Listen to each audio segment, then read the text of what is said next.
que celui qui peut te réconcilier avec Dieu, ce n'est pas une religion, mais c'est une personne. C'est le Messie. Et il s'appelle Jésus. Messieurs, dames, aujourd'hui, nous ne venons pas vous parler d'une religion. La religion a échoué. La politique a échoué. Ce n'est pas un président ni un politicien qui pourra te sauver. C'est Dieu ton créateur.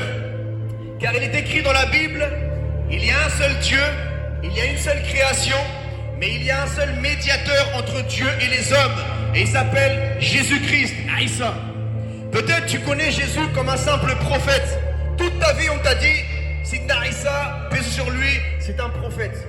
Mais si tu regardes bien, c'est le seul qu'on dit Al-Messie, le Messie.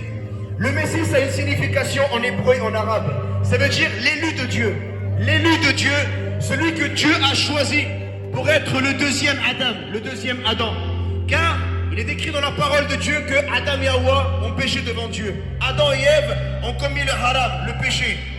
Mais qu'est-ce que ça veut dire le haram? Ça veut dire illicite, l'interdit. Autrefois, lorsque Dieu avait créé Adam et Ève, Adam et Hawa, le paradis, il était halal pour tout le monde, il était licite. Ça veut dire que si une personne partait de la terre, il partait au ciel. Mais depuis que Adam et Ève, Adam et Hawa ont commis le péché, le paradis est devenu un endroit illicite pour nous les pécheurs. Pendant des milliers d'années, Dieu a envoyé des prophètes. Dieu a envoyé des prophètes pour réconcilier l'être humain vers Dieu. Mais nous les hommes, nous avons rejeté Dieu, nous avons rejeté les prophètes.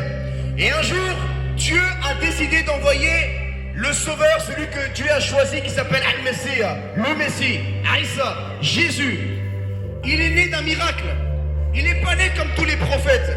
Tous les prophètes sont nés d'un papa et une maman. Tous les prophètes ont eu un père et une mère. Mais Jésus, il était unique. Il était à l'image de Adam. Adam et Hawa, Adam et Ève étaient les seuls êtres humains qui sont nés sans papa et sans maman. Ils n'avaient ni père ni mère. Ils sont nés d'un miracle. Mais quand Dieu a envoyé Jésus, depuis Adam et Ève, personne dans l'histoire n'était né par un miracle comme Adam et Ève. Jésus, il est venu, et la Bible dit, Injil, il dit que Jésus, Aïssa, il est le deuxième Adam, le deuxième Adam. La Bible nous explique, messieurs, dames, que le premier Adam avait péché devant Dieu. L'être humain s'était détourné de Dieu à cause de l'orgueil. Nous sommes devenus orgueilleux, l'être humain. Parce qu'on dit, j'ai la santé, je peux travailler, je fais ce que je veux. Mais nous oublions, messieurs, dames, que si nous nous sommes réveillés ce matin, c'est grâce à Dieu. C'est grâce à Dieu, mon frère, ma soeur, que tu peux venir travailler pour ta famille, pour tes enfants. C'est ton créateur. Et Dieu ne t'a pas oublié. Dieu n'a pas oublié la France. Peut-être qu'en ce moment, tu vois qu'en France, il y a beaucoup de choses qui vont mal. Dans le monde entier, il y a le Covid, il y a des vols, il y a la pauvreté, il y a beaucoup de choses.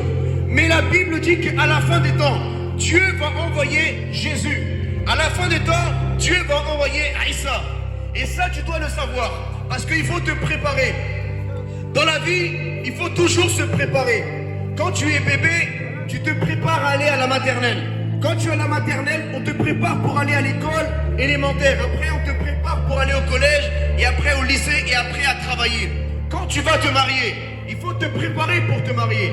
Quand tu vas acheter une maison, tu te prépares. Même quand tu vas au marché, il faut se préparer. 3 h du matin, tu te réveilles. Moi, j'ai fait les marchés. Et je sais que c'est pas facile, dans le froid. Mais dans tout, il faut se préparer. Mon frère, ma soeur, si je viens te parler aujourd'hui de l'amour de Dieu, ce n'est pas pour te juger, ce n'est pas pour te condamner, c'est pour te dire que Dieu t'aime. C'est pour te dire que Dieu, il a un plan merveilleux pour toi. Peut-être tu es chrétien, tu es musulman, tu es juif, peut-être tu es athée, tu ne crois même pas en Dieu. Mais ce que je veux te dire, mon ami, même si tu as commis des péchés, Dieu il t'aime encore. Peut-être tu as commis des péchés, tu as honte de toi. Tu as honte de toi. Peut-être tu dis, Astaghfirullah, j'ai commis des péchés tellement graves, mon frère. J'ai commis des harams tellement graves. J'ai honte de Dieu. J'ai honte de me présenter dans la prière. J'ai même honte d'aller à la mosquée ou d'aller à l'église. Mais je veux te dire une bonne nouvelle aujourd'hui. La Bible dit, tout celui qui confesse son péché devant Dieu, Dieu il est bon. Dieu il est juste pour te pardonner, mon frère. Même si tu étais un dealer, même si tu étais un braqueur, même si tu étais le pire